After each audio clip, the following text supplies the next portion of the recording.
apate daima faraja zake. Tunaomba hayo kwa njia ya Kristo Bwana wetu. Uje Roho Mtakatifu, tuangazie toka roho zetu kwa Bwana. Uje Baba, uje Baba, awama uje tuamshe awali. Uje Bwana, uje Bwana waki Efariji ni mwema, rafiki ni mwana, ewe raha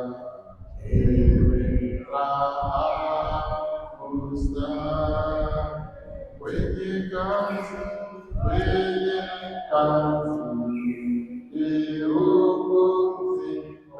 kiongozi kwenye joto uhuru mfutaji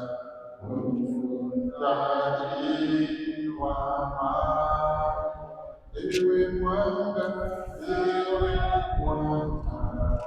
awenye uwajaze ewa ema yako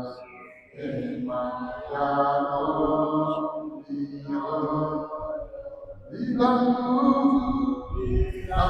nguvu yako wanadamu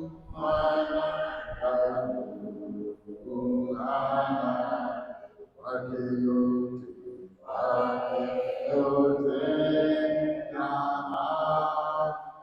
osha macha afungo anyeshe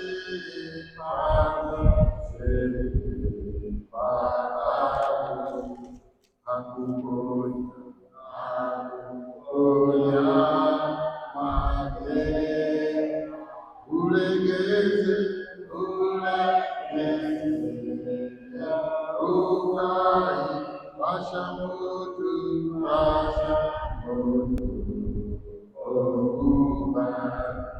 osha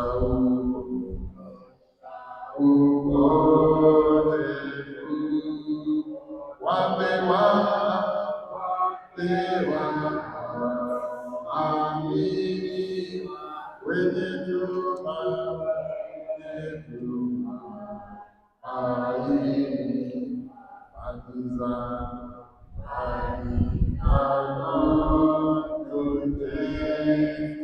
wape tuzo wape mwisho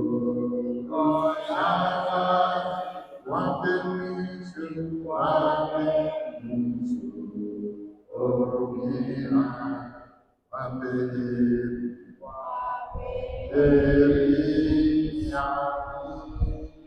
amina haleluya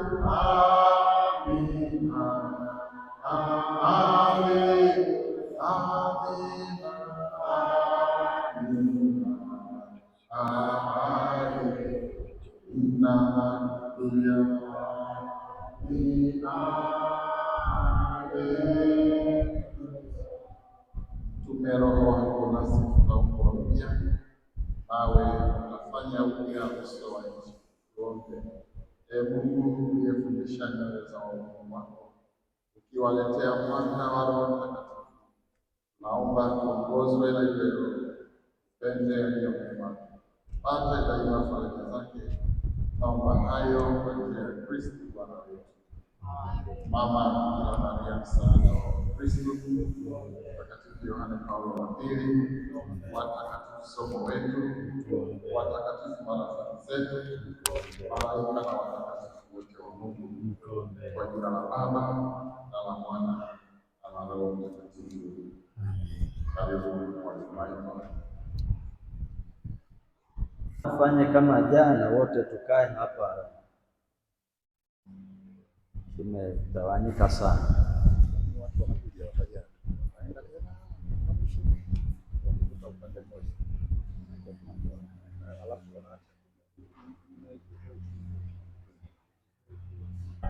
Mungu ni mwema kila wakati. Karibu siku ya tatu tangu tumeanza semina yetu, na msingi wetu tunataka tuweke vizuri kwanza kwa neno la Mungu tulioanza nalo, Matendo ya Mitume sura ya 2 aya ya ngapi? 42. 42 inataja vitu vinne, na hivyo ndio tunataka kusimamie. Baadaye basi tutaendelea na mambo mengine kuhusu imani. Ya kwanza tulianza na nini? Kumbusha. Nguzo ya kwanza tulianza na walidumu katika fundisho la mitume. Ya pili ushirika. La tatu nafikiri ni nini sasa? Kumega mkate. Ya nne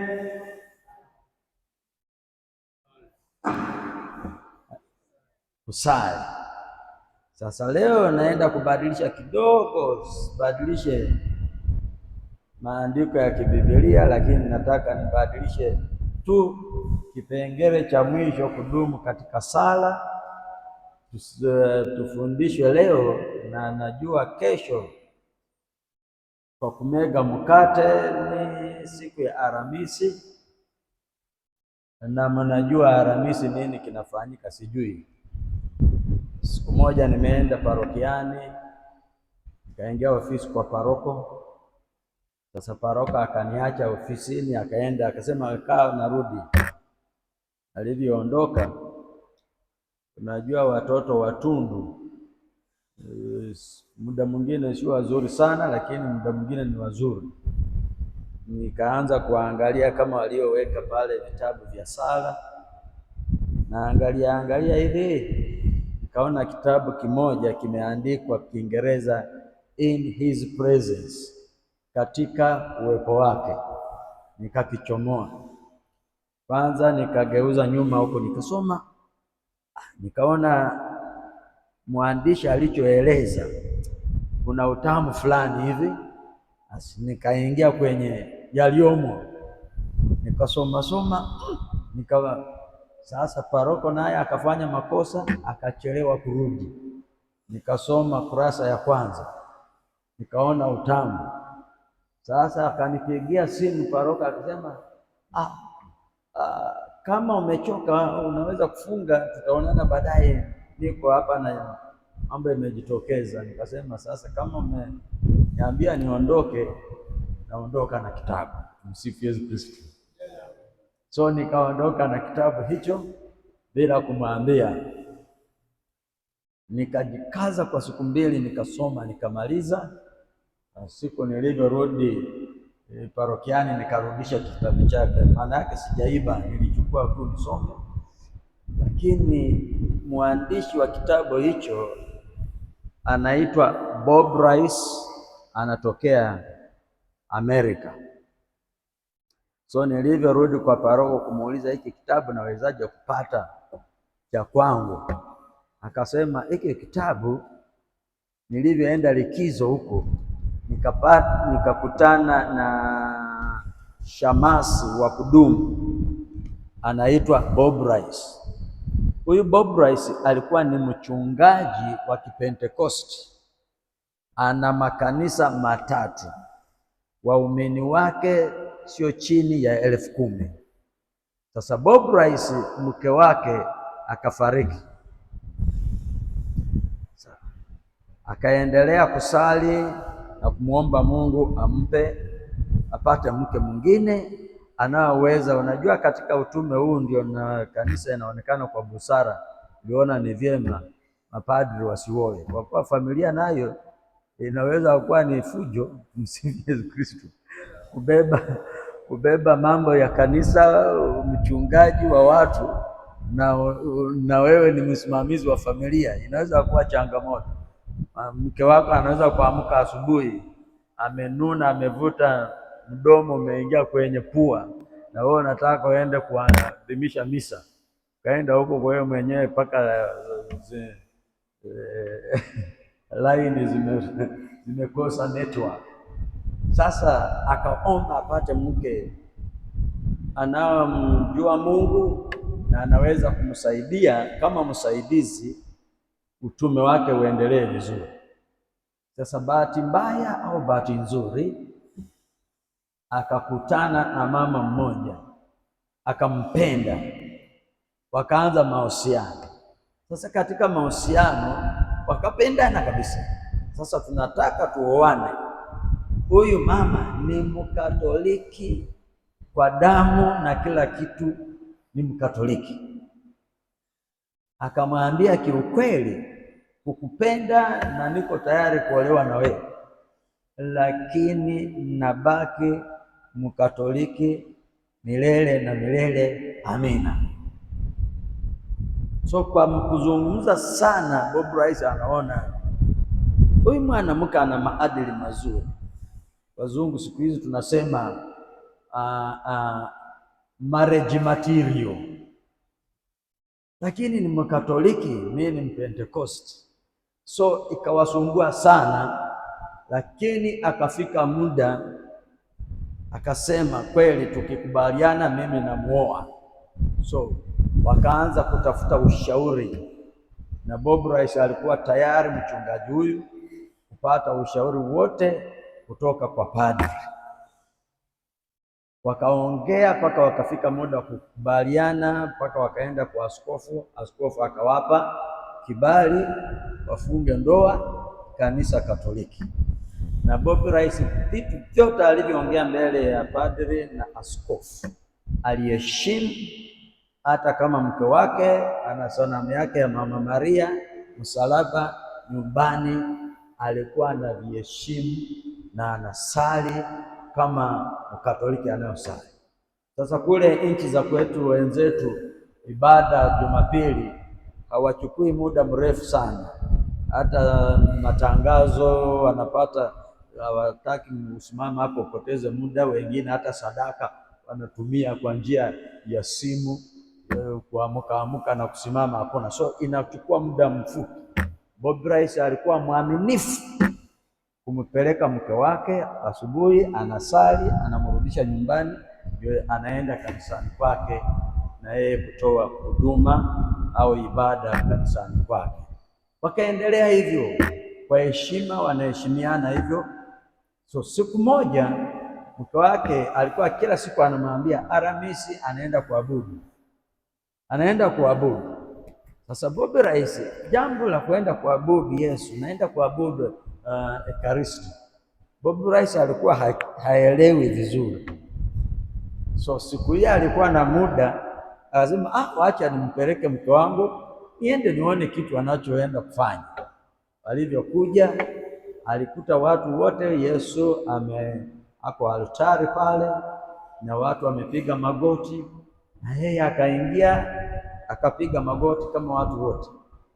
Sasa Bob Rice alichoanza kuona altari pale, Wakatoliki walikuwa wanaona kitu kingine, Bob Rice anaona kwenye monstrance,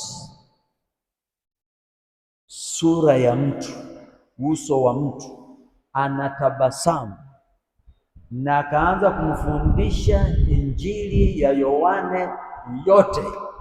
Bob Rice anaendelea anavyoangalia watu wengine. Unajua kuna watu wengine tunakuja kuabudu, tunafika muda tunazima data, tunapoteza network, nini kinachoendelea hujui. Anaangalia, anaona kama watu hawaelewi kinachoendelea, yeye anaona kitu tofauti. Na Wakristo wengine wamekaa, wengine wako bize wanasoma sala kwenye vitabu. Bob Rice ako kwenye mazungumzo ya kina sana, Lakini jambo moja kwenye kitabu hicho Bob Rice Yesu anamwambia alivyosema, huu ndio mwili wangu, hii ni damu yangu. Yesu alisema sijasema mkate huu ni ishara ya mwili wangu na divai ishara ya damu yangu, nilimaanisha nilichosema. Na hiyo ndio ilisababisha Wayahudi wengi kuanza kuniacha, kwa kuwa nimesema mimi ndio mwili. Na kwa Wayahudi ni haramu mtu kula nyama au kuonja damu hata ya mnyama. So wakaacha, wakaondoka. Na akasema watu wengi wameondoka na wanaanza kufundisha kwamba Yesu nilimaanisha kwamba mkate huu kama ishara, lakini nilimaanisha kabisa nimo kwenye mkate huo mwili na damu yenyewe kwenye divai. Bob Rice akauliza, sasa nifanyeje? Hapo akaanza kupambana na Yesu. Mimi ni mchungaji, makanisa watu karibu 10,000. Nikitoka hapa kwenda kanisa Katoliki, mimi hata sio shemasi, maana yake nitakuwa Mkristo wa kawaida. Msifu Yesu Kristo. Sasa naanzia wapi? Yesu akamjibu kwa statement moja, in his presence, katika uwepo wake. Ndio ujumbe wa kitabu chake. Alivyotoka pale amechanganyikiwa, lakini neno la mwisho anamaliza hadithi yake na Yesu kabla Father hajatoa baraka ya sakramenti kwa watu, akamwambia ukijua ukweli, ukweli utakuweka huru. So Bob Rice akasema anamaanisha nini? Leo nimejua ukweli, na ukweli kwamba Yesu wa Ekaristi anapatikana kwenye maumbo ya mkate na divai kwenye kanisa Katoliki. So nikibaki huku, maana yake nafanya kitu kinachofanana na ukweli lakini sio ukweli. So anatoka pale anaanza kuongea na mke wake, anamuelezea hii hadithi yote, na mke wake akamwambia, mimi katika maisha yangu yote ninasali sijui za Mtakatifu Rita nani na nani na nani, lakini misa ndio chemchemu na kielelezo cha sala zote, na hiyo hauwezi kunitenganisha na mimi. Bob Rice, kumbuka ilikuwa ni Alhamisi. Jumapili akaenda kanisani kwake, rasmi akatangaza, mimi naondoka kwa kujua ukweli, naenda kanisa Katoliki. Watu wakasimama, katika jina la Yesu tunavunja roho ya dini. Huyu tulijua mchungaji anaooa Mkatoliki atamwambukiza roho ya dini. Sasa mchungaji, pepo la Kikatoliki, vunja. Msema sawa, vunja, mkimaliza mimi naondoka. Halo, tumsifu Yesu Kristo. Alivyoondoka, watu ndani kanisa wameumia.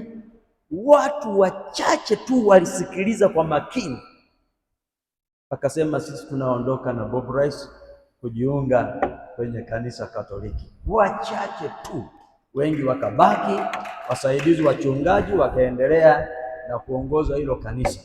Sasa Bob Rice tuseme ametokea hapa Pasua, anakaa pale, kila mtu hata sio Wakristo wakimkuta wanasema huyu mwanamke.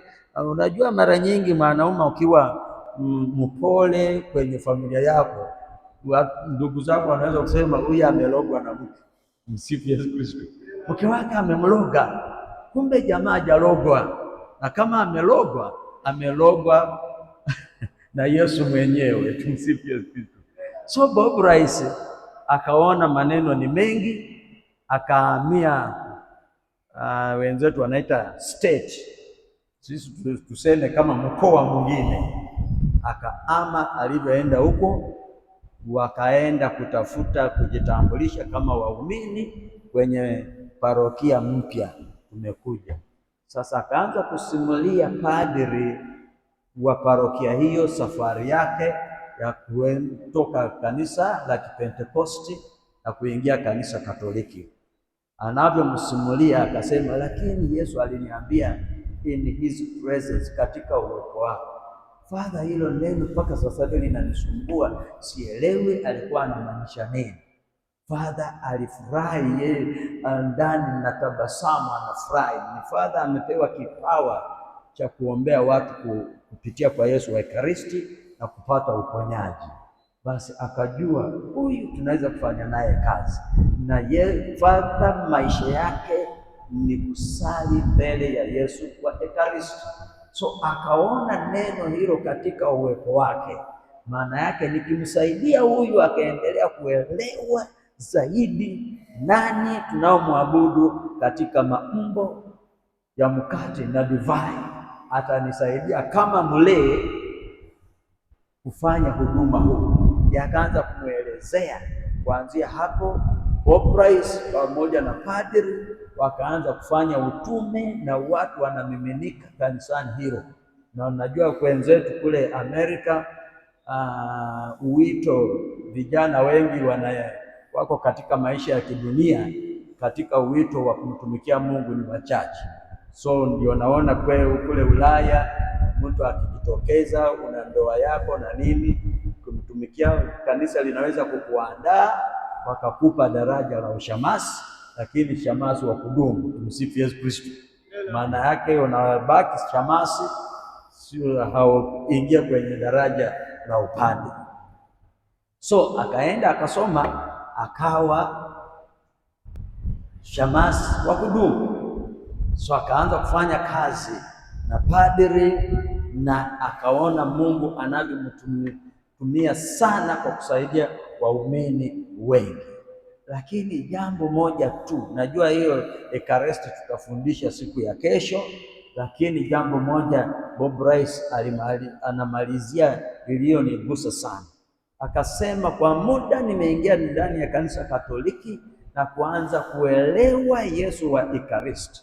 Akasema, mimi mwenyewe ninavyotembea na kwenda kupokea Yesu wa Ekaristi, ninavyokaribia pale, naona kama mtu aliyoanza kupanda mlima Kilimanjaro, navyo huko juu mnaita Kibo.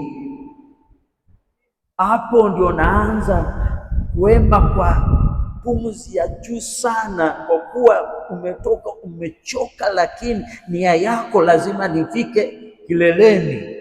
Hapo ndio Mkristo angejua muda huo anavyokaribia hapo, anajua ametembea safari ya kupanda mlima, unafikia pale. Hapo ndio moyo wako unanyenyekea kwamba sasa hivi nimefika katika kile zawadi isiyopatikana kwenye mazingira ya kawaida. Nasema, lakini kwa bahati mbaya Wakatoliki wengi hawajui jambo hili. Wanavyoenda, anaenda, unajua watu wengine hata anaenda jinsi anavyotembea. Bahati mbaya mimi nakaa sana na vijana, unamwona anatembea kwenda kupokea, wengine anatembea kama ng'ombe wanaenda kunywa maji. Hata akipokea hivi basi unamwona anavyogeuka, hajui kwamba alichobeba. Na akarudia tena akasema, Wakatoliki wote wangejua kilichonilazimisha niache kanisa na zaka wanaoleta ni nyingi kuliko ninayopokea huku, hakuna Mkatoliki angekaa maisha bila kupokea Yesu wa Ekaristi. Akasema, we piga tu picha kwenye kikombe kile Ciborium,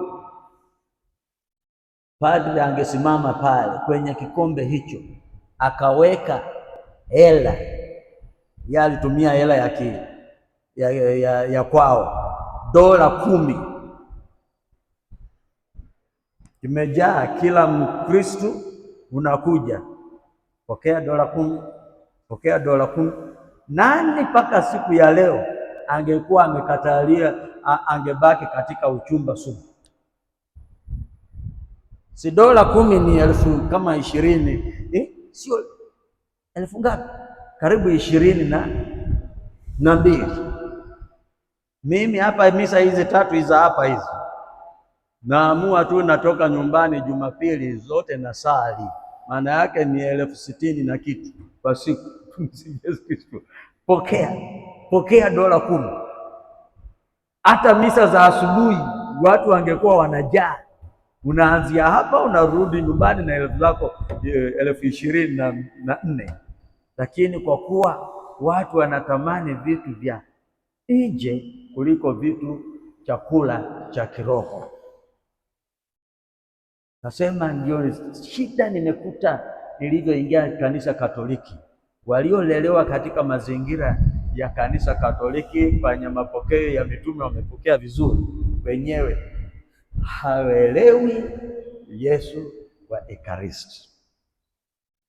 Wacha niachie hapo, tutaongezea hapo kesho. Leo tuko katika walidumu katika sala, walidumu katika sala, walidumu katika sala.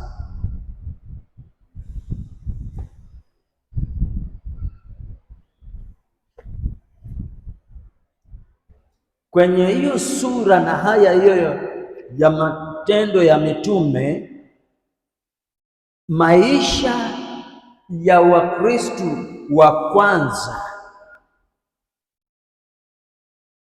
baada ya siku ya Pentekosti, maisha yao ilikuwa sasa ni maisha ya sala.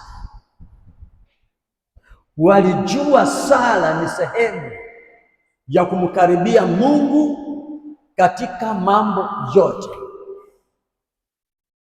Kwa furaha wanaenda kuimba zaburi na shukurani, kwa kuwa wanajua Mungu ndio Mungu wetu aliyotuokoa. Katika matatizo, mateso, wanajua Mungu ndiye anaenda kutuokoa. Katika mazingira magumu, Mungu ndio atatuepusha na maisha haya.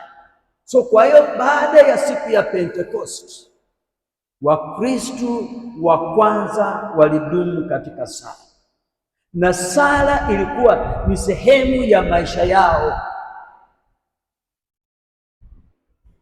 So kwa hiyo ukikuta Mkristo wa kwanza asiyopenda kusali, maana yake anakuwa kama fisi.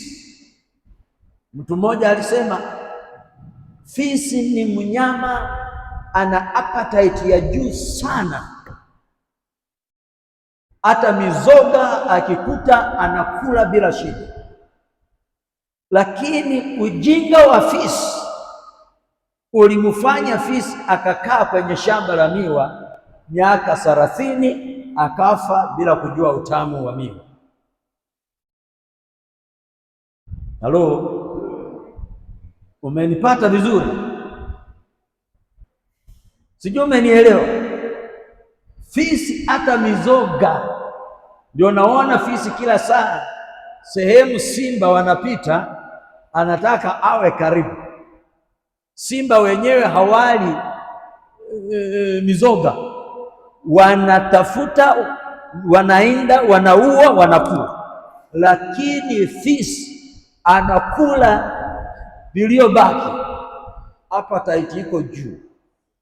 Lakini ujinga wa fisi na appetite yake nzuri, alikaa kwenye miwa akafa bila kujua kwamba miwa ni mitamu. Na sisi muda mwingine kama Wakristo tunakaa ndani ya kanisa, ni mungekuwa mnajua Kiganda, ningewaimbia wimbo tunaoimba kanisani kwetu Uganda. Sisi Uganda hatutumie neno sana kanisa, tunatumia eklesia. Na kuna wimbo tunaoimba tunayosema eklesia ninaodumu ina vitu vizuri vya thamani, na moja yapo ni masakramenti inayoniimarisha katika imani. Ina vitu vizuri vitamu vinaoniimarisha katika imani. Sasa unaweza kupata mtu kweli anajua katika kanisa kuna vitu vizuri, lakini kwa kuta kujua kwamba kuna vitu vizuri akakaa ndani ya kanisa akafika kufa bila kujua uzuri kwa vitu viko ndani ya kanisa. Ndio naona mtu anaweza kutoka ndani ya kanisa akakwambia, mimi nimeona mwanga nilipotoka nikaingia kwenye zebu kule. Ameacha vitu vya thamani, ameenda kwa kuwa kule wanaomba sala kwa nguvu, wanapiga mapambio, wanaruka kwa nguvu. Akafika kule akasema, haya, kanisani Katoliki nilikuwa gizani, sasa hivi nimeona mwanga. Kumbe mwenzetu kwa kutakujua, pengine kwa ujinga wa kutakujua kwamba ndani ya kanisa kuna vitu vizuri na vinaweza kunijenga kiroho, akafikiri vizuri vinapatikana wapi? Huko nje. Nakumbuka muda ule niko kijana na tafuta kuoa, na nimesaidiwa kupitia kwenye mafundisho mbalimbali ya imani, nikapata mdada mzuri hivi, nikamsaidia, tumekubaliana. Hata paroko wangu nikamwambia huyu ndiye atakuwa mke wangu. Sasa nikamsaidia dada asome chuo, nachangia hela, muda mwingine hela zinakataa. Unajua hela za makatikista sio hela nyingi, muda mwingine unakuwa katika hali ngumu. Naenda paroko namwambia, unajua wanamtaka mchumba wangu wana hosteli, wanataka hela, lakini kachukua, saidia huyo mke wetu, lazima. Padre alinipenda na akampenda dada huyo sana. Siku imefika, dada wa watu amehitimu, paroko padri wangu akamtafutia kwa marafiki, akapata kazi. Alivyopata kazi, basi akapata wataalamu, walimu wasiolipwa mshahara.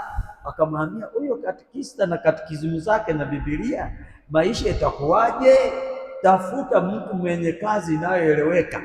Basi huyo akaingia kwa kanisa la Kipentekosti kwenye madhehebu. Najaribu namuita paroko, anatuita twende tuongee. Akasema, ukitaka uje tuongee na mchungaji wangu, mimi kanisa Katoliki sione nacho kitafuta kule. Halo. Na kweli nilimpenda na moyo wangu wote, na alikuwa na sifa za mke mzuri mimi nilizozipenda, lakini ameondoka. Siku moja nimekaa, mtu mmoja alikuwa anahubiri na tafakari, niende nisikilize mchungaji wake kwa ushauri nini. Niko njia panda hivi, sasa nikasikia kwenye TV mchungaji wa Kipentekosti akasema, wewe umekaa hapo kwenye kochi yako hapa unaoniangalia. Esau alikuwa na njaa, na kwa kuwa anatafuta chakula akaona kaka yake Yakobo amepika dengu, na akaamua akasema, urithi unanifaidi nini? Nife kwa njaa? Wewe nipe cha dengu, mimi urithi nikupe. Akasema, na wewe kuna kitu kinataka kukuvuta, uache urithi wako utafute dengu. Nikajua Mungu anaongea na mimi kupitia mchungaji huyu. Niende nimtafute mke, niache vitu vizuri ndani ya kanisa. Nilimwambia kwa simu, nikamwambia, inaonekana Mungu alijua siwezi kukulipia ada usome chuo, akatafuta njia ya kutuunganisha katika uchumba, nikusomeshe, nikimaliza basi project iishie hapo. Imeishia hapo, ubaki huko, kama unataka utarudi, lakini mimi nabaki Mkatoliki. Na kuanzia leo sikubebi moyoni mwangu kwa hasira, ilikuwa ni mpango wa Mungu, nikabaki huko. Watu wakasema imaliza basi project iishie hapo. Imeishia hapo, ubaki huko, kama unataka utarudi, lakini mimi nabaki Mkatoliki. Na kuanzia leo sikubebi moyoni mwangu kwa asili. Ilikuwa ni mpango wa Mungu. Nikabaki, watu wakasema wewe nenda ukifanye tu, na wewe umeokoka sasa hivi, hata usisubiri mfunge ndoa huko. Basi nyinyi anza. Nakumbuka Askofu Mkuu Isaac Amani alisema, nyinyi wanafunzi mnavyoenda vyuo vikuu, unaanza kukoboana huko, mkimaliza mnarudi huko, unataka mchumba mwaminifu. Mmekoboana mahindi, kumaliza kukoboa na wote kwamba walisali kila siku na kila wakati, ndio liwawezesha kudumu katika sala kila wakati, kila siku walikuwa wanasali. Matendo ya Mitume 1:14.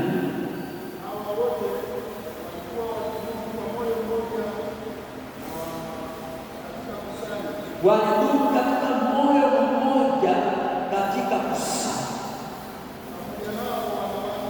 Pamoja nao kulikuwa wanawake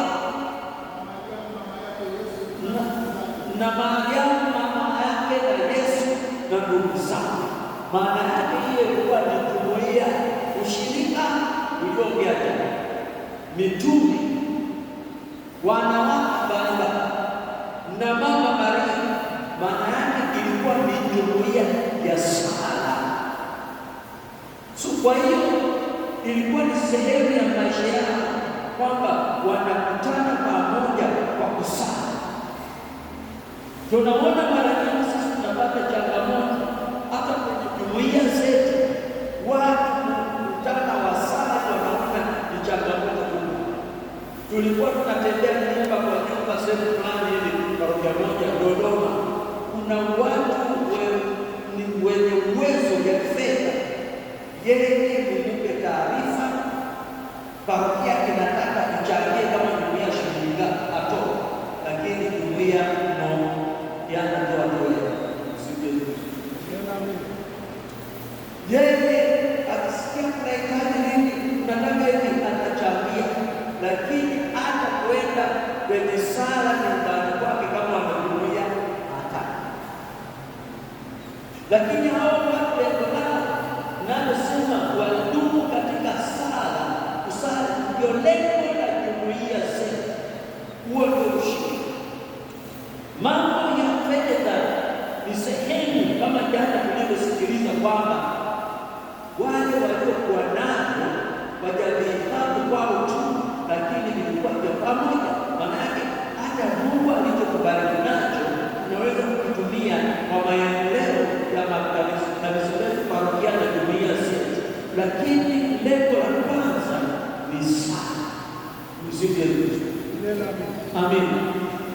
Na sadaka ni sehemu ya shukrani kwa Mungu, nayo ni nini? Ni sala. Lakini nikisimama huko tu natoa fedha zifanye maendeleo, maana yake nimejitoa kwenye kushiriki na wenzangu, nimebaki kama mfadhili. Mimi hamna uwezo, mimi na uwezo, nitachangia hela zake, lakini tunapohitaji kutembea kama moyo mmoja, roho moja na imani. Msifu Yesu Kristo. So kwa hiyo hawa sala moja kila siku na kila wakati. Matendo ya Mitume sura ya 3 aya ya 1. Matendo sura ya 3 aya ya 1.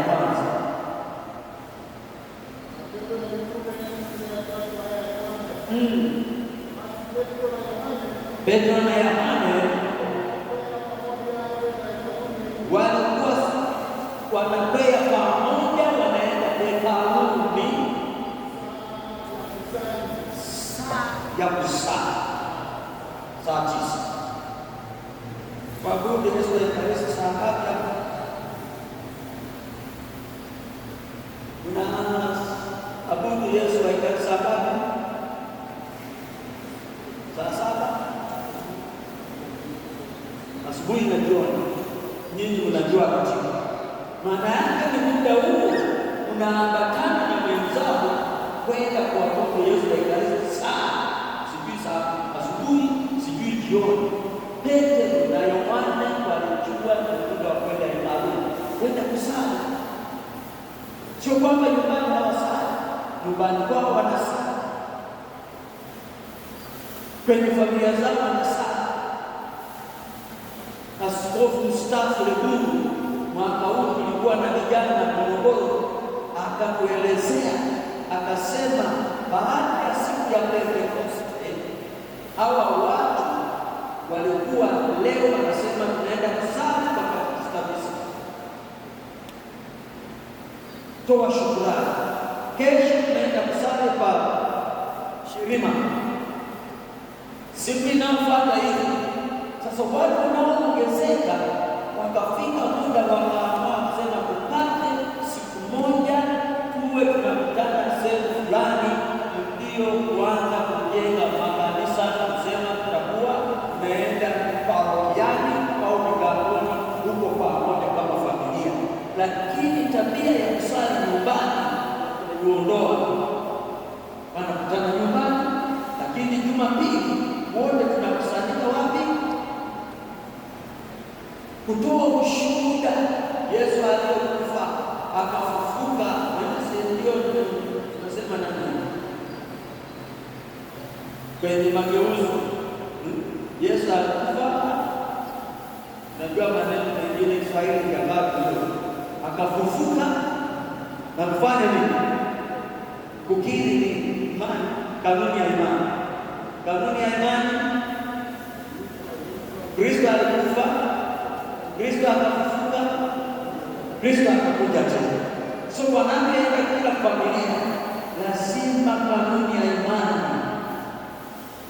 So wakasema, lakini tumekuwa wengi, lazima tuwe na sehemu moja ya kukutana, ndio kwanza kujenga makanisa, kujenga parokia nini kama hizo.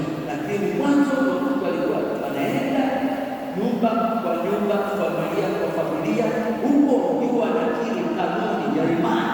Kristo alikufa, Kristo alifufuka, Kristo atakuja tena. So kwa hiyo Petro na Yohana wanajua muda wa kwenda kusali hekalu saa 9. Wewe unajua muda kuja kwa Mungu, unajua muda wa misa ya misa. Tumsifu Yesu Kristo. Tulikuwa pale Mbegeni, mama mmoja akasema, unajua mume wangu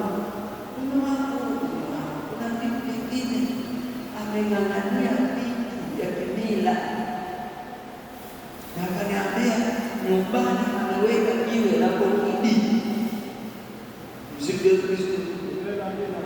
Angalia jirani yako, unaona mama mekundu, jua ana jiwe nyumbani la kokidi. Sasa akasema, sasa mume wangu muda ule paroko wa mali alikuwa na mahubiri makali kabisa, na hawezi kumaliza bila kukemea mambo ya utamaduni.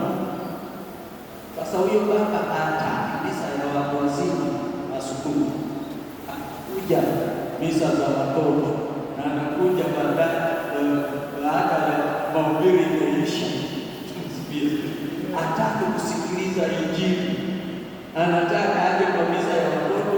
Baada ya anaweza kurukaruka na watoto kidogo kidogo, naye anarukaruka mzima, anarukaruka na vitoto, kwa kuwa anataka mahubiri laini ya watoto. Yeye anafanya maamuzi ya kuacha. Unajua muda Petro na Yohane wanaenda saa 9 ndio maombi inaanza hekalu. Wewe unakuja wakati wa sala inavyoanza kabisa, baada ya kusimama na tarehe kwa jina la Baba na Mwana wa kuanza, wewe upo au ndio unakuja baadaye ya mahubiri imeisha? Haujui ratiba? Halo? Haya basi, kama nimeongea vibaya, wacha niache hiyo point, kwa kuwa naona umenuna usikie Kristo. Lakini lazima kusali misa kwa ukamilifu.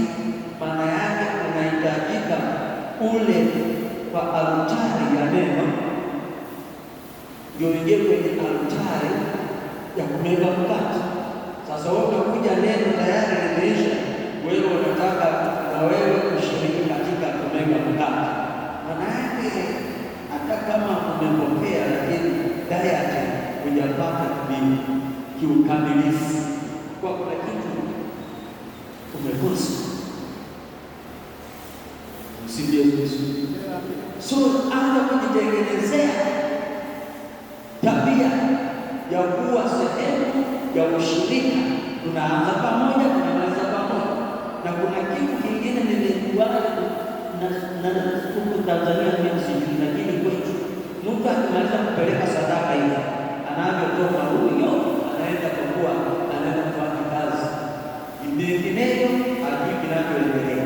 Hata mwingine anaweza kuvumilia muda wa kukomunika, akimaliza hivi vinavyofuata ili yameondoka tayari.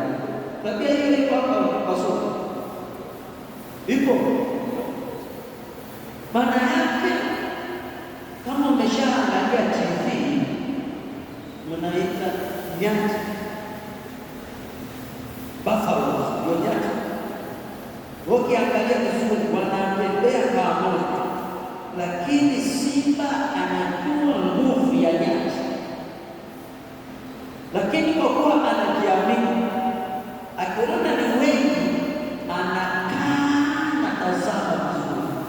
Nyati nao zubaa imetoka katikati ya wenzake pembeni, ndio analenga hivi. Sasa wengine shetani atakushambulia kwa kukosa kudumu katika ushirika. Umekuja leo ni Jumapili, ni siku.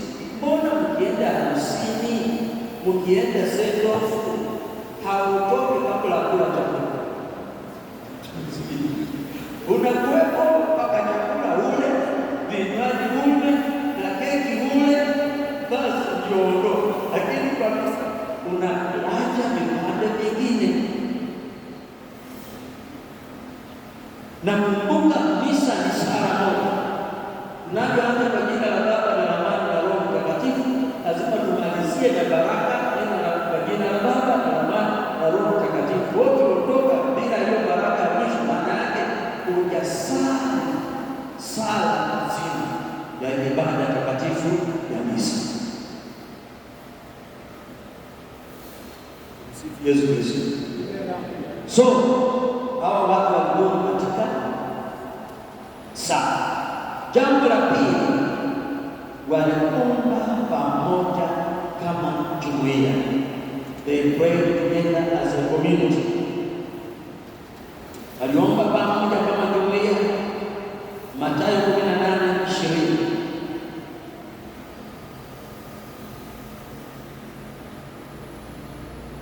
Mathayo 18:20.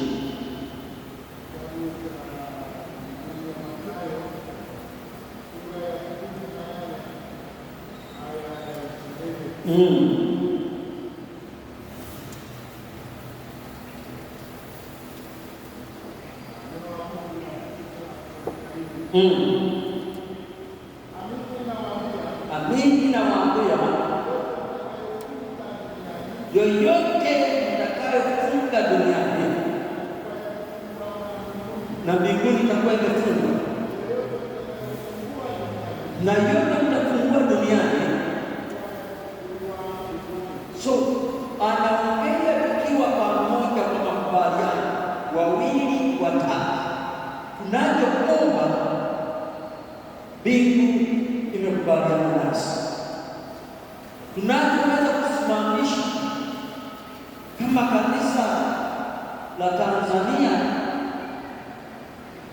walivyosema, Tanzania, kanisa Katoliki Tanzania, siku nzima itakuwa ni siku ya kufunga, kuomba kwa ajili ya haki, amani na umoja.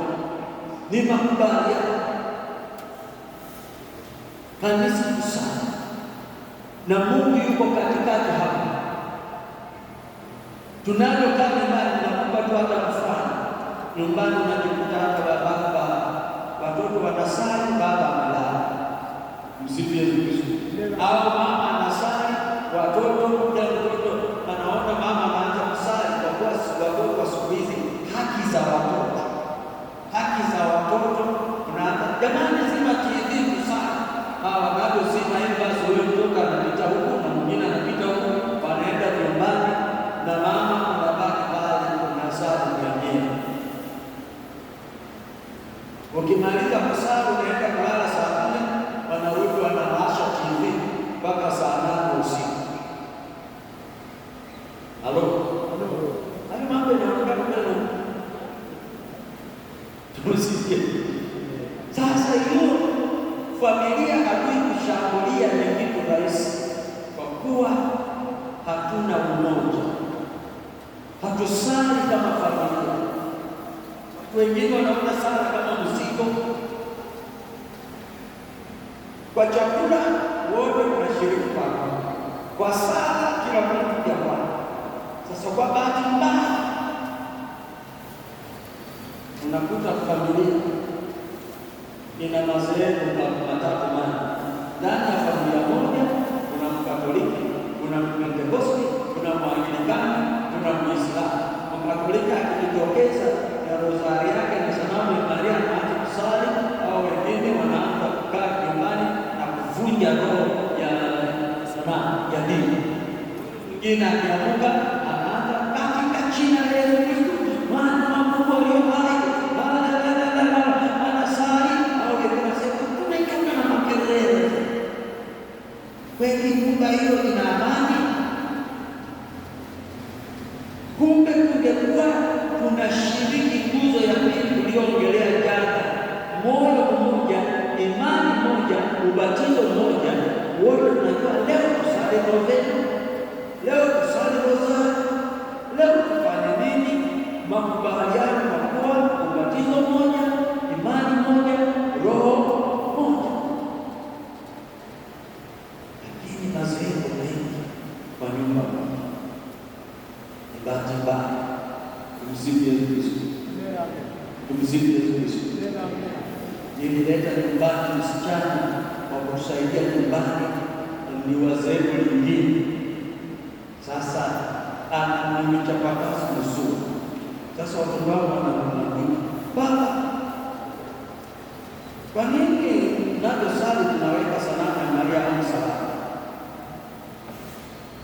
Kajua hapa kuna mbele na mafundisho imetokea sehemu fulani. Nani anakuambia? Si dada amesema unaposali Yesu hahitaji kuweka sakusaki kwa sanamu, hahitaji kufanya hivyo. Nikamwambia siku moja, nikamwambia dada, wewe una imani yako, unataka mimi sikulazimishe kusali na sisi, naheshimu imani yako, lakini watoto niliozaa mimi ndio baba anaowafundisha imani niliyowabatiza. Sasa wewe mafundisho haya utafundishana huko mnavyoenda makanisani kwetu. Anakaa Kenya kwa kuwa ameheshimu kibosi. Ukitoka watoka maizia mafundisho, katafuta hela vizuri, alikuwa mfanya kazi vizuri, akamuongezea ya shukrani kwa muda tumekaa naye, nikamupa, nikasema aende, kwa kuwa vurugu sasa imeanza ndani, watoto wanaanza kuuliza maswali ya ajabu. Ni ushirika wa ubatizo mmoja, imani moja na roho moja. Kama nimeamua leo watoto tunasali rozari, nani anaongoza? Mtoto anajua rozari. Akijua tunasali rozari, kuna mtoto wangu na mdogo wa kiume nilimbatiza Yohana Paulo, kwa nilimpenda Yohana Paulo na moyo wangu wote. Nilikuwa nasoma sana nyaraka za barua za Yohana Paulo na nikafundisha. Bahati nzuri, Mungu ni mwema, nimebarikiwa kuliko wachanga wote. Nimekuja hapa Jimbo Kuu nikafundisha pale, natoa ushuhuda kuhusu Yohana Paulo, natoka mpaka akasema paroko anakuita.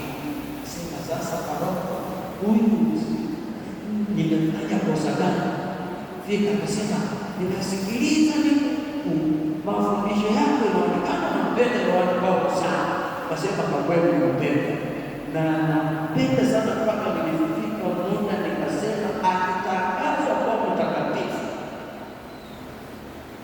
mtoto nitazaa wa kiume nitakubatiza Yohana Paulo. Akasema ndio, akanipeleka akanipandisha chumba juu ghorofa. Yohana Paulo kutembelea Tanzania nikola na kitanda Yohana Paulo aliolala, nikakaa pale nikajilaza kidogo. Nasema alikuwa anaabudia sakramenti kuu, nikaenda nikapiga magoti pale. Nilivyotoka pale nikasema, Yohana Paulo, una neno na mimi, msifu Yesu Kristo. Na kanisa lililomtangaza mtakatifu, baadaye ya miezi mitatu mtoto wa kiume akazaliwa pale. Tukaanza kusema ng'ombe kina fulani, nikasema hapa mimi ndiyo kichwa cha nyumba hii. Msifu Yesu Kristo. Nimesema kama mwanamke Elizabeth aliwaambia muulize baba yake Yohana Zakaria yatamke, yeye ndiye atatamka jina. Na mimi nikamwambia nimetamka huyu ni Yohana Paulo. Yohana Paulo kama siku yake ya kusali rozari, anaenda kuongoza rozari nyumbani, anaenda analeta sanamu, anaweka pale, kumaliza kusali hivi kabla hajafunga saa, anabeba sanamu ya mama yake, unamfuata kwenda chumba kwa chumba, mama atembelee kila chumba. Halo, na wote tunafuata nyayo, kwa kuwa imani moja, ubatizo mmoja na roho moja. So hawa mitume na Wakristo wa kwanza walikuwa wanasali pamoja, na ndio unaona Biblia inasema wanaposali pamoja, miujiza ikaendelea kufanyika katikati yao, na makubaliano. Roho, msifu Yesu Kristo. Amina. So kwa hiyo naenda kwa pointi ya tatu. Katika sala zao waliongozwa na Roho Mtakatifu. Katika sala zao waliongozwa na Roho Mtakatifu. Utasoma vipengele vitakavyofuata. Warumi 8:26. Warumi 8:26. Warumi 8:26. Paulo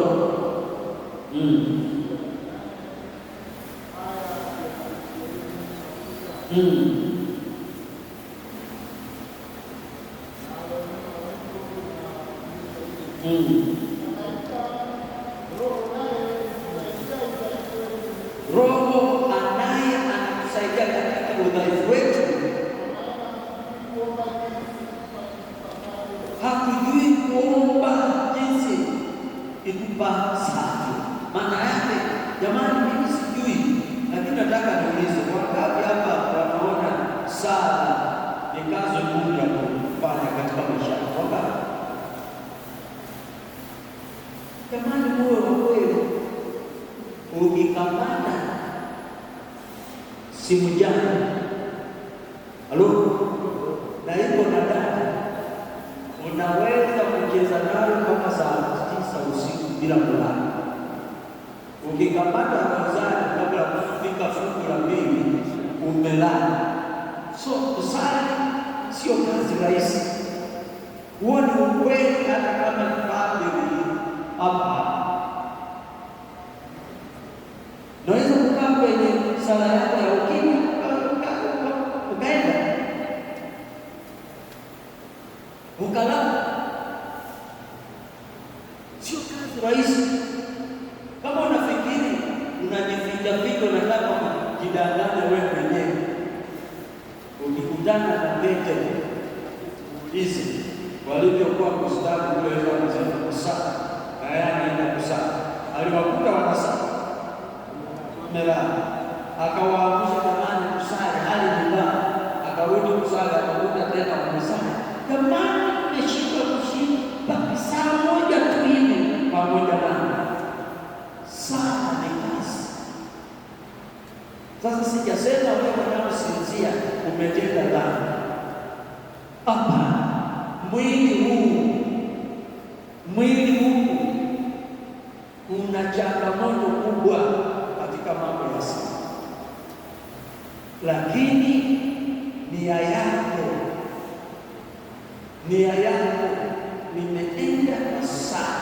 Mungu ameangalia, nadhani baba hapa anaweza kutusaidia. Nichukue kwa mfano, Mungu amekaa nyumbani kwake, akaona kuna dhambi inamuumiza, akasema mimi hapana, naenda kutafuta padre, naenda parokiani yende kuungama. Kwa bahati mbaya akapata ajali jiani, akagonga kafa. Father, huyo tayari nia ya kutoka kufanya kuelekea kwenda kuungama, lakini akapata ajali akafa bila kufika kuungama kabisa. Mungu anaangalia nia. So na mimi nimeenda kwa sana kiukweli, nimeenda kwa sana mwili ukaamua kusema hapana, wacha mimi nipumzike. Mungu anajua, ananielewa, lakini wacha sana ile sehemu ya maisha yako. Msifu Yesu Kristo. Amen. Mimi siku moja mwanangu, nina mtoto mmoja hivi mkorofi sana, lakini mkorofi mzuri, kwa kuwa yeye jambo zuri akasema ni nzuri, baya akasema ni baya. Wewe baba, wewe nani atakwambia? Msifu Yesu Kristo. Amen. Kuna siku moja padre akaja akatutembelea, piga kama kijana piga sura barabara chacha. Basi jamani, nimeona mimi naondoka. Baba, unaondokaje bila kutubariki? Baba ile neno anakubariki. Yeye shamba hapo atasema kweli. Baba, unafika nyumbani unaondokaje hiyo? Kama pia baba sasa samani basi akakubariki ndio baada ya kujua ule mwanasheria yupo. Kwa kuwa ni mtu wa maswali, Mungu anakupa changamoto. Msifu Yesu Kristo. So kwa hiyo huyu mtoto mmoja akaniambia, baba, wewe unajua sisi ni watoto, wewe ni mtu mzima, hatuwezi kusali sala kama utamweleza kama wewe ni mzima. Maana yake tusali sala fupi, aende alale au aende afanye kitu kingine. Baba, umetuambia tuzidi TV mzima, basi tusali sana. Kuna kitu kwenye TV na sisi tunataka kuona. So ameruhusu kusali kwa Mungu, lakini usisali muda mrefu. Jana anakuambia ukweli na lazima uheshimu, kwa kuwa unaweza kumkera na saa za kisha akachukia kusali, lakini lazima tufanye nini? Kusali. So wasali pamoja kama familia na wanaongozwa na Roho Mtakatifu katika uwezo wao. Roho Mtakatifu kusaidia. Tumsifu Yesu Kristo. Na jambo Matendo ya Mitume sura ya 13 aya ya 2. Matendo ya Mitume sura ya 13 aya ya 2. aya ya 2. Na neno la Mungu linasomeka na kufundisha hivi: akamuua Yakobo ndugu yake Yohane kwa upanga. Matendo ya Mitume 13 aya ya 2. Ndio. Basi hawa walikuwa wakimfanyia Bwana ibada, sala na kufunga. Roho Mtakatifu akasema, nitengeeni Barnaba na Sauli kwa kazi ile niliyowaitia. Nitengee Barnaba na nani?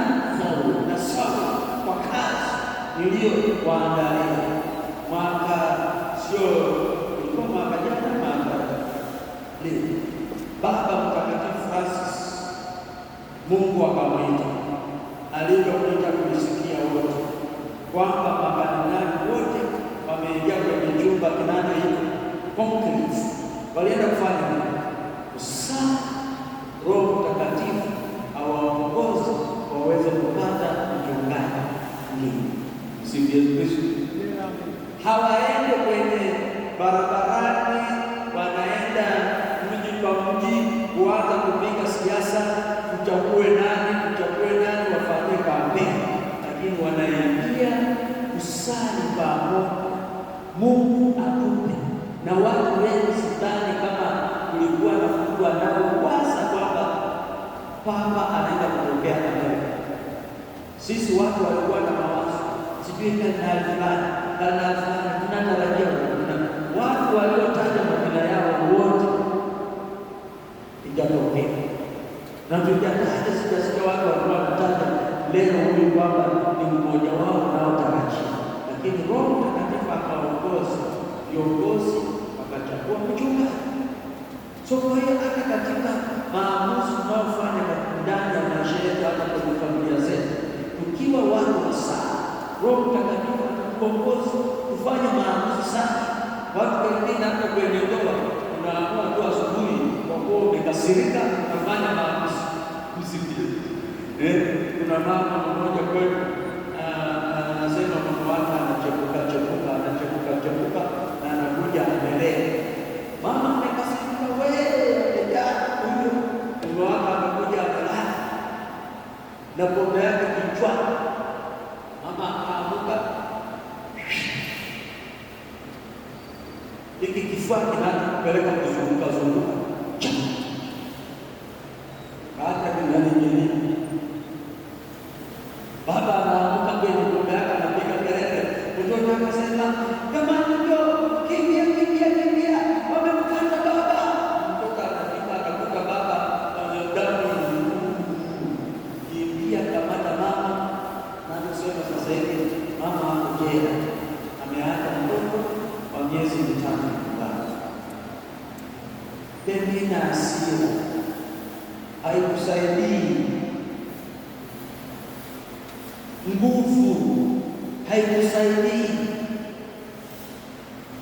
Hata baba alipelekwa hospitali, wakamshona, yuko nyumbani. Lakini basi baba naye, Mungu akubariki sana, mtulie nyumbani, lakini umejifunza somo la kutosha. Lakini maamuzi ya mama naye ilikuwa sio maamuzi sana. Roho Mtakatifu atusaidie katika udhaifu wetu. Twende kwa pointi nyingine. Walishiriki katika sala za liturujia, na tunapoongea kuhusu sala za liturujia, tuna sala, nadhani hivyo vitabu wanaosali hapa sijafanikiwa asubuhi kuingia hapa. Nadhani hivyo ni vitabu vya sala, kusoma Zaburi asubuhi kama kanisa. Nimeona kanisa chache, maparokia chache ndio wale wanajifunza kusali pamoja asubuhi hizo sana, lakini kwa mashirika ya masista maparokiani fadha au maisha yao ya kila siku. Sasa parokia chache zikuta sasa hivi zinaanza hii tabia ya waumini kuja asubuhi kusali sala za Zaburi. Sifu Yesu Kristo. Za liturujia. Hawa watu walikuwa wanakuja pamoja. Naweza kusoma Wakolosai 3:16. Wakolosai 3:16.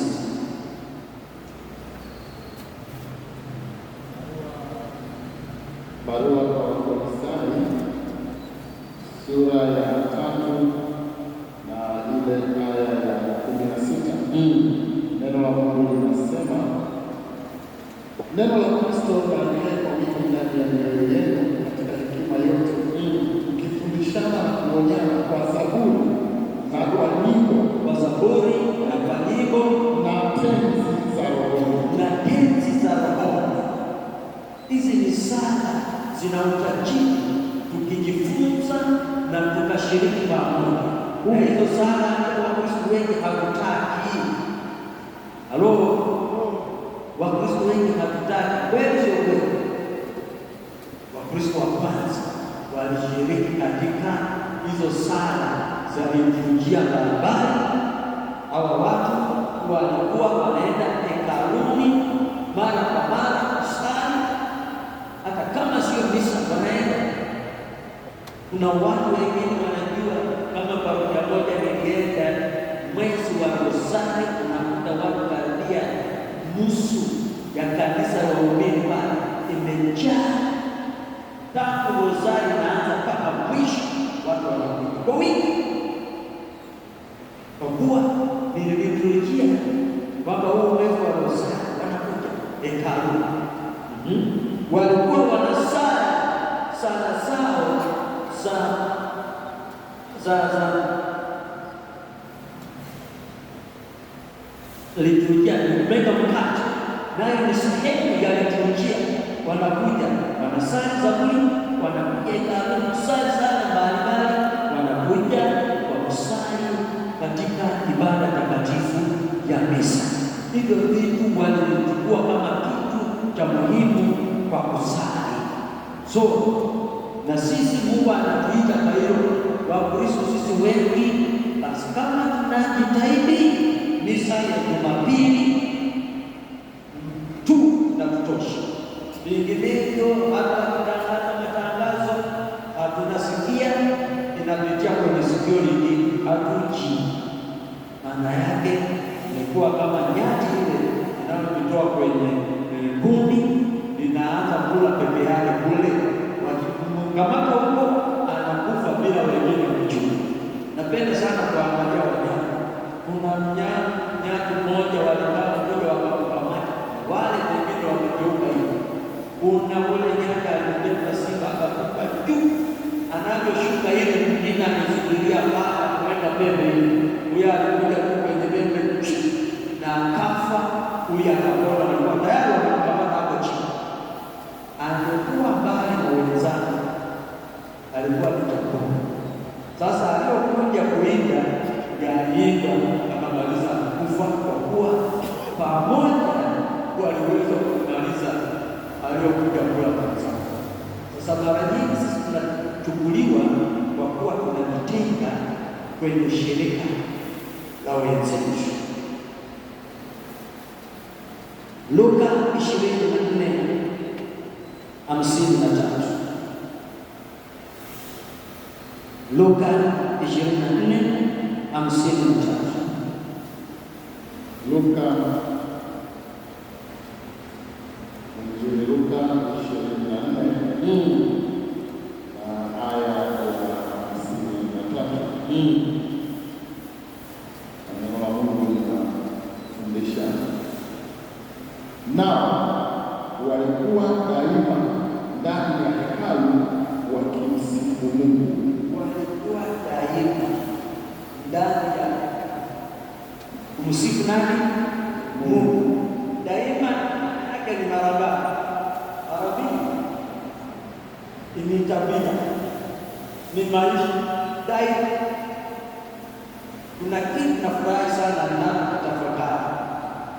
Malaika alipokuja kuletea Zakaria habari,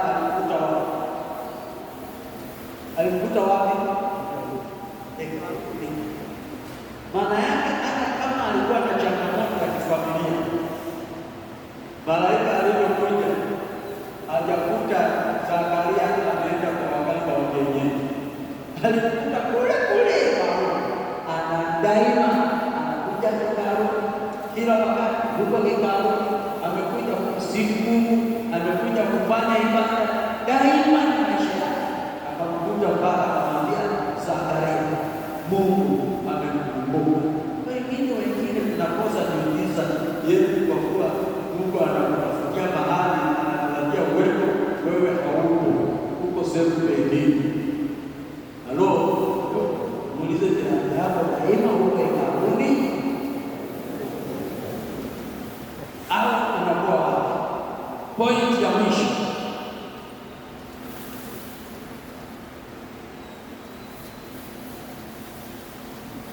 Kusali ilikuwa ni sehemu ya hao kuwa umoja.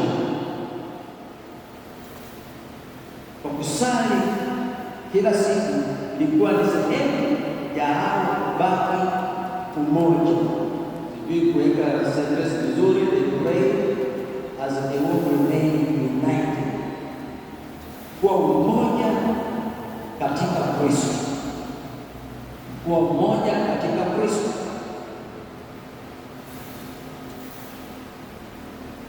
Maana yake sana imeunganisha wakabaki katika Kristo kama familia moja.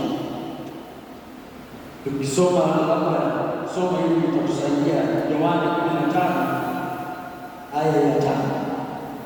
Yohana 15,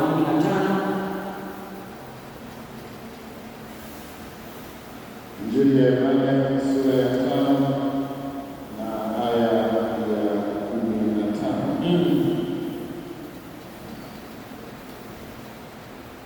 Neno la Mungu linasema, yule mtu akaenda zake akawapasha habari Wayahudi ya kwamba Yohana 15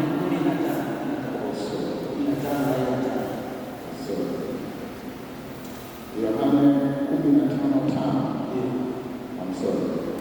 Mimi ni mzabibu, nanyi ni matawi. Akaaye ndani yangu, nami ndani yake, huyo huzaa sana.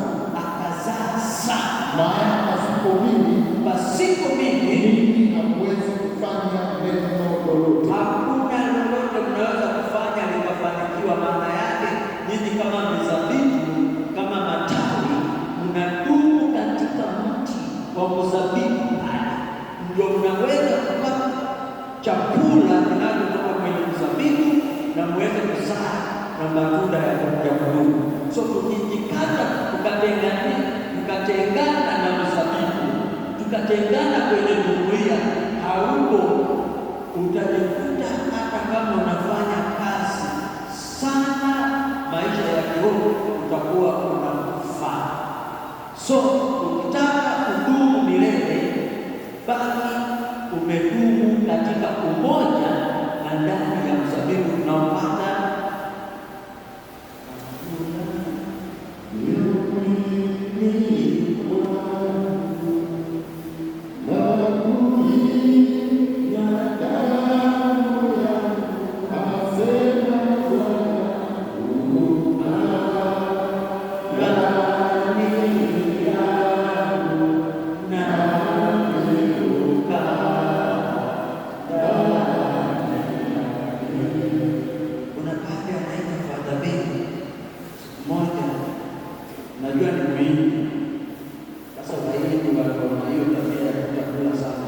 kula nyama.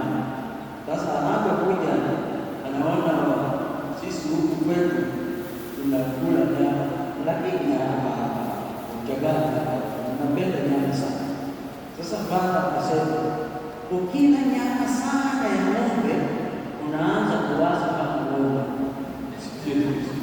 Ukila kitimoto sana unaanza vitabia kama vya nguruwe. Nasema wewe angalia tabia zako za kinguruwe kwa kula kitimoto sana. Angalia unaona mdomo wako, unajua huyu ndio mkula nguruwe huyu. Sikia hivi. Ukila sana kitimoto, tabia zinakuwa za kinguruwe. Ukila nyama sana, mawazo yako unawaza kama ng'ombe. Ukila Yesu wa Ekaristi na kusikiliza neno, naanza kuwaza kama Yesu. Kuwaza kama nini? Sasa tumuulizie jirani yako kabisa, asikupotezee. Wewe unakula huyo Yesu kila siku? Muulize, naona unakupotezea. Unakula Yesu huyo kila siku? Kama hauli, mwambie kama hauli kila siku, nguruwe ndani mwako. Au ng'ombe kidogo, unaona ng'ombe uko ndani. Unaona utabia wa nguruwe, hata unatoka kumwosha muda huu, akipata mafuta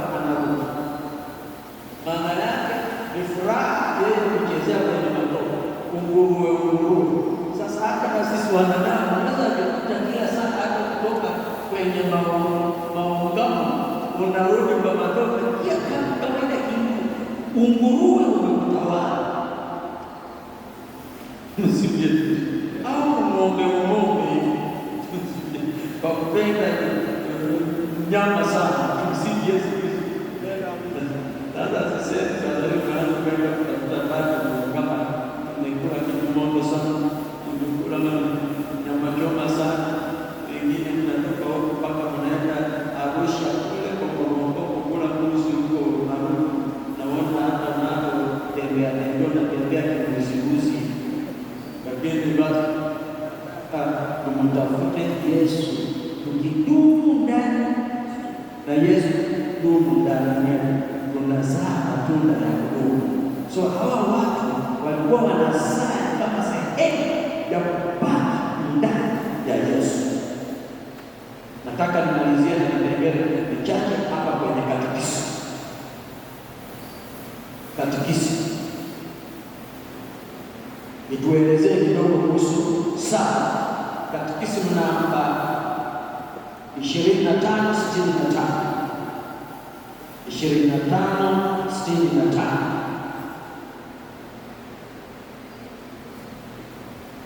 Katekisi 2565. Katekisimu namba 2565, yaani 2565. Sala kama ushirika.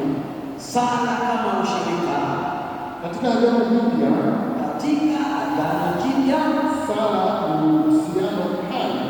Sala ni uhusiano hai. Wa wana wa Mungu na Baba yao mwema. Wa wana na Baba yao mwema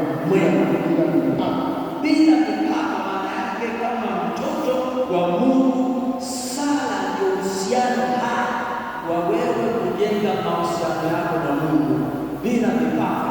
Na ukiona Yesu alipokufa msalabani, pasia kwenye kanisa likapasuka pa. Tulivyoenda Kibeho akakista hapo, tulienda sehemu inaitwa Bible on the ground.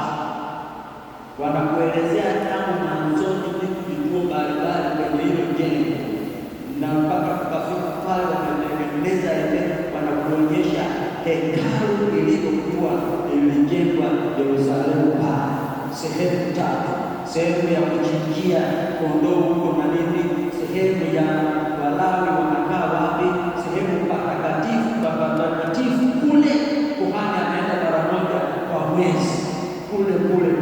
So unavyoangalia muda ule mtu uruhusiwi kuenda kule kama sio kuhani. Lakini Yesu alipokuwa kufa msalabani, pazia ikapasuka, kila vizuizi vikaondolewa, wewe na mimi tuweze kumwendea Mungu kama mtoto bila mipaka. Muda ule sehemu Walawi wanaokaa wale wapeka hawezi kufika pale. Leo tunaweza kuja kanisani, kubatizwa na asiye kubatizwa wote tumekaa. Muislamu anaweza kuja kukaribishwa akakaa naye akasali akaondoka. Msifu Yesu Kristo. Na mimi nimeona Waislamu kwetu, sijui nani aliwaambia siri, wanakuja kuabudu Yesu wa Ekaristi, anatoka pale ana ushuhuda, kwa kuwa Mungu anakubali kila sala ya mtu, nia yake kujali. So katekisimu inasema sala ni sehemu ya maisha, ni ishara hai inayopeleka mbele za Mungu bila mipaka. Unaweza kusali kwa Kichagga, nikasali kwa Kiganda, mwingine akasali kwa Kimasai. Kila mtu tumekaa hapa, wote tumekuja, hakuna mipaka ya lugha. Wewe ni nafsi yako, nimeenda kukutana na Baba. Malizia katekisimu.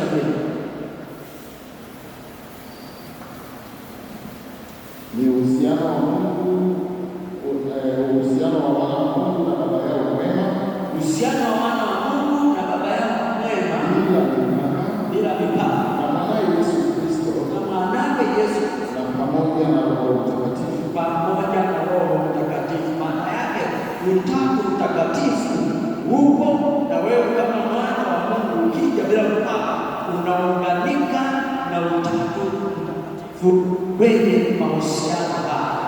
Neema ya ufalme, neema ya ufalme ni mmoja wa Utatu Mtakatifu, yote kabisa, pamoja na Roho wote kabisa. Ndio maisha ya Sara, ni desturi ya kuwa mbele ya uwepo wa Mungu Mtakatifu, ni desturi ya kuwa katika uwepo wa Mungu Mtakatifu. Sala ni desturi, ni tabia, ni tabia, si maneno ya kupungukiwa maneno, lakini desturi ni tabia, ni maisha ya kukaa mbele ya Mungu kila wakati. Wewe umejengaje desturi hiyo? Kuna baba mmoja alikuwa anafundisha ule watengezi bila kwenda alikuwa anasema, tunashukuru sana kwa kuwa wageni wenu unakuja kanisani Jumapili, wageni kuja kututembelea, lakini sio watoto nyumbani. Maana yake Jumaa nzima watu wanapita parokiani pale, hakuna nao kuja. So Jumapili unakuja kama mgeni, kuja tu na mwenyewe hautaki kae muda mrefu, mgeni unakuja kutembelea. Na asante, sisi wa Afrika tunasema kwa lugha ya Kiganda, mgeni analetea mwenyeji furaha. Siku mgeni kwetu, najua wazee wa kwetu wa zamani, sio wazee kama siku hizi, unaweza kuwa na kuku wa kutosha, mbuzi wa kutosha, hawachinji ng'ombe. Mgeni akija wanachinjia mgeni, na sisi tunakimbilia vichwa na mahindi. Mgeni anakuja leo, tunapata furaha. Sasa nyinyi wageni wanaokuja parokiani, asante sana, tutapata sadaka kidogo. Ukimaliza mwende na sisi tubaki kunywa supu. Yesu Kristo. Lakini ondoa mipaka, uwe kutoka nyumbani katika sala. Fungua katika siku tena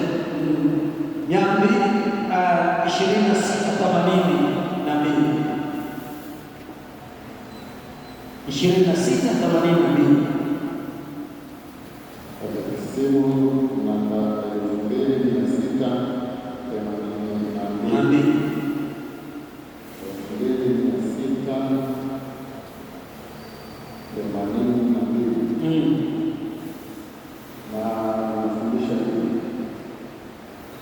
kwa sababu ya kushiriki kwake kwa pekee katika tendo la Roho Mtakatifu. Ushirika kwake kwa pekee katika Roho Mtakatifu. Kanisa linapenda kusali. Kanisa linapenda kusali kwa ushirika na Bikira Maria, ili kutukuza pamoja naye mambo makuu ambayo Mungu ametekeleza ndani yake. Kanisa linapenda kusali pamoja kama ushirika pamoja na Mama Maria, kushuhudia mambo makuu msifu Yesu Kristo. So kwa hiyo unajua Father mara nyingi wanafanya misa hata mwenyewe nyumbani kwake, lakini kutoka Januari mpaka Desemba anapofanya misa peke yake, kweli anaweza kufurahia hata mkoa wake. Furaha ni kusali pamoja na waumini, lakini unaweza kufanya misa peke yake, na wewe unaweza kusali nyumbani kwako mwenyewe, lakini furaha ya kuja pamoja na Mama Maria na waumini wengine kushuhudia mambo makuu Mungu anayotenda. Kanisa linapenda ushirika huo kwa sana. Jamani, jumuiya ndogo. Sasa tukifika kwenye jumuiya ndogo, kama tunasali, tunaweza kusali Baba yetu, Salamu Maria na zetu tunamaliza hapo, dakika zilizobaki zote tunaanza kujadili mambo ya fedha. Ulize jirani yako, dunia yenu iko salama? Halo, yote ni jamii, lakini lengo ya dunia ndogo ni sawa, na kanisa linapenda hiyo. Sasa namaliza hapa. Kuna watu wengine na wanauliza sasa nasalije. Kuna watu wengine mpaka wanakuuliza meikuta, anaweza kusimama. Siku moja nimesimama hivi, nimefundisha nikamaliza, nikaomba. Nilipoomba hapa moja akapata kusema, mimi hiyo sala hata mimi mwenyewe sikumbuki nilivyo sana. Roho Mtakatifu ameniongoza hapo, imeisha kuona. Sasa wewe unauliza kila saa wakuandikie sana. Kuna muda mwingine unaweza kufungua moyo wako ukamimina unachosikia ndani ya moyo wako kwa Mungu Baba, ukajieleza. Siku moja ninaenda kumtembelea mjomba wangu, jioni hivi nimekaa hivi, kitoto kikaja nikaniambia, inaniita anko, naomba pesa niende ninunue mandazi. Nikasema sina hela. Nikasema unazo madanganya, hata Mungu anakuona. Mungu muone huyu hapa ameninyima pesa. Tukacheka. Baadaye dakika kama 20 babaka akatoka kazini. Alivyotoka kazini ametembelea. Alivyofika hivi wanakagua kwa vitu alivyonunua ndani kuna mandazi. Mtoto alipoona mandazi akaruka. Ulininyima hela. Mungu ziniambia umeniona kama umeleta mandazi. Kweli babaka alishangaa, maisha yake yote hajawahi kununua mandazi kule. Sema siku muda unaona mandazi ikanivutia. Kasema acha ninunue. Kumbe Mungu amesikia sala ya kitoto nyumbani kinataka mandazi. Unataka wewe kusali? Nikufundishe jinsi ya kusali. Halo, mfungulie Katekisimu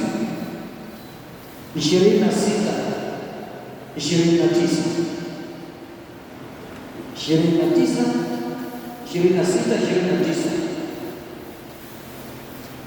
misamiati mbalimbali ya kusali.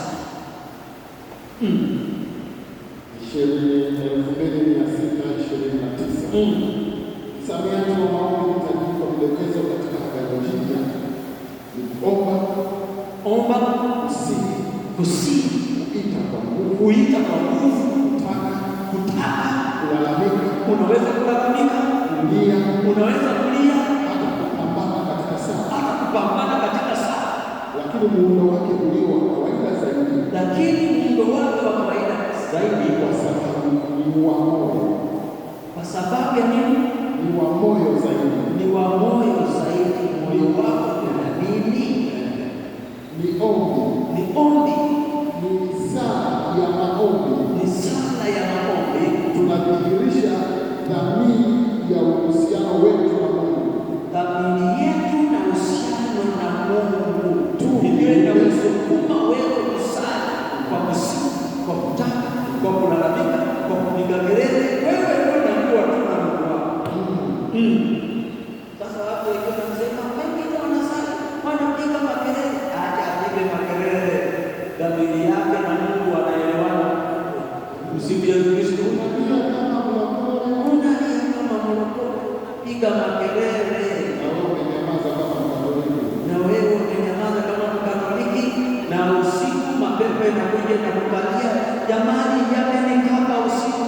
Hata nilikuwa nalalia na Biblia, na unalalia Biblia hujui kusali. Mapepo yanakuja na kukaba usiku. Halo. So sali, omba, mlilie Mungu, lakini ulie na dhamiri yako. Unaweza kulia kijinga bila kueleweka. Msifu Yesu Kristo. Lakini uwe na nia, dhamiri yako ikusukume jinsi gani ya kusali. Kama imeisha na unaomba unisomea hapa kwenye Matendo ya Mitume sura ya 4 aya ya 25 mpaka 31. Ukimaliza hapo, pengine kuna maswali, naona muda wetu unakaribia dakika 20 tutabaki hizo za kujibu maswali uliyoandika. Matendo ya Mitume sura ya 25 kuanzia aya ya 25. Utaona hapo kwenye endana kabisa na katekisimu kinachosema, nawe ulinena kwa Roho Mtakatifu, Bwana ulinena kwa Roho Mtakatifu na kwa kinywa cha baba yetu Daudi mtumishi wako, na kinywa cha baba yetu mtumishi wako. mbona mataifa wanafanya ghasia, Mbona mataifa wanafanya hivyo, na makabila wanatafakari ubatili? wanafanya ukatili makabila hao. 25. Endelee mpaka 31. Wafalme wa dunia wamejipanga, Wafalme wa dunia wamejipanga, wakuu wamefanya shauri pamoja wakuu wamefanya ushauri pamoja juu ya Bwana na juu ya Kristo wake. juu ya Bwana na Kristo wake. Maana ni kweli Herode Pontio Pilato pamoja na mataifa na watu wa Israeli Pamoja na mataifa na watu wa Israeli walikusanyika katika mji huu juu ya manabii watumishi wako, wamekusanyika juu ya manabii watumishi wako na Yesu uliyemtia mafuta, uliomtia mafuta ili wafanye yote ambayo mkono wako wa mashauri yao umekusudia tangu zamani yatokee. Ndio Basi sasa Bwana, sasa sikiliza, kama jumuiya wana nzuri, changamoto wanapitia sasa, wanaingia kwenye sala, wanasema sasa Bwana, yaangalie matisho yao, angalia matisho ya adui zangu, ukawajalie watumwa wako kunena neno lako. sisi Wakristo tunaosali utujalie nini? Kunena neno lako kwa ujasiri wote, Nena neno lako kwa ujasiri, ukinyoosha mkono wako kuponya, nyosha mkono wako kufanya matendo na ishara na maajabu ishara na maajabu ifanyike kwa jina la mtumishi wako mtakatifu Yesu. lifanyike kwa jina la mtumishi wako mtakatifu Yesu. Hata walipokwisha kumuomba Mungu Walipokwisha kumuomba Mungu mahali pale walipokusanyika pakatikiswa, hekalu au wapi, nguvu ikashuka, kila kitu kikafanya nini? ikatikiswa, wote wakajawa Roho Mtakatifu, Kajaa Roho Mtakatifu, wakanena neno la Mungu kwa ujasiri. wakanena neno la Mungu kwa ujasiri. Neno la Bwana. Tumsifu Yesu Kristo. Milele amina. Maana yake huko ndani ya sala hiyo naiona, kulikuwa na kutaka, kulikuwa na kulalamika, walieleza sababu na walimlilia Mungu, na Mungu akasikia sala, akajibu sala yao, wakapata nguvu na ujasiri, wakaendelea mbele, kusonga mbele kama jumuiya ina ushirika na wana makubaliano. So kwa hiyo ndugu yangu, sala ni sehemu na nguzo imara katika maisha ya Kristo, na sio peke yako umejitenga, lakini pamoja na wengine tunaposali. Mtu mmoja alienda wimbo akasema,